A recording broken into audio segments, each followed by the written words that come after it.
মনের ভিতর কাঁপানো শুরু। এক বিচারকের ছেলে, স্কুল থেকে বহিষ্কার, সমাজের চোখে খারাপ ছেলে, কেউ ভাবতে না সে কিছু করতে পারবে।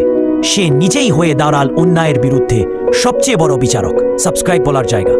বন্ধু, এমন গল্প যদি তোকে সাহস দে তাহলে একটা লাইক দে আর সাবস্ক্রাইব করে জানের পাশে থাক, কারণ এই গল্পটা তোকে নতুনভাবে ভাবতে শেখাবে। আর গল্প শুরু। তাহার নাম ছিল নীল।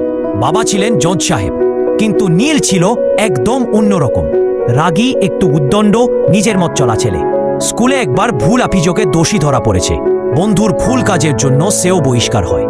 সেই দিন সে বাড়ি ফিরে দেখে বাবা মাথা নিচু করে বসে আছেন, একটাও কথা বলেননি। সেই নীরবতাই তার জীবনের মোড় ঘুরিয়ে দেয়। পরিবর্তনের মুহূর্ত। নীল ঠিক করে, সবাই ভাবে আমি খারাপ, তাই এবার আমি প্রমাণ করব একটা খারাপ ছেলের গল্প ভালো হতে পারে। সে হোস্টেলে গিয়ে পড়াশোনায় মন দেয়, নিজেকে বদলায়। আর 8 বছর পর সে নিজেই হয়ে একজন আইনজীবী, যে মানুষের পাশে দাঁড়ায়, যে অন্যায় দেখে চুপ করে না থাকে।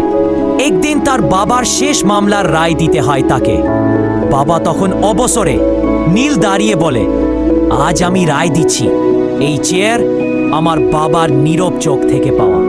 তিনি বলেছিলেন না কিছু, তবু তার বিশ্বাসেই আজ আমাকে সত্যির পথে ফেরায়। উপসংহার, নীল প্রমাণ করেছিল জীবনের শুরু যেমনই হোক, শেষটা নিজের হাতে গড়া যায়। আর সমাজের চোখে বদনামি থাকলেও মনের ভিতরে যদি সৎ থাকে, তবে পৃথিবীর বিচারও বদলায়। বন্ধুর মতো রিকোয়েস্ট, তুই যদি বিশ্বাস করিস যে মানুষ তার ভুল থেকে ফিরে বড় কিছু করতে পারে, তাহলে কমেন্টে লিখ, আমি নিজের গল্প বদলাবো। আর জানের পাশে থাক সাবস্ক্রাইব করে, কারণ পরের গল্পটা হয়তো তোর মতই কারো সত্যি জীবন।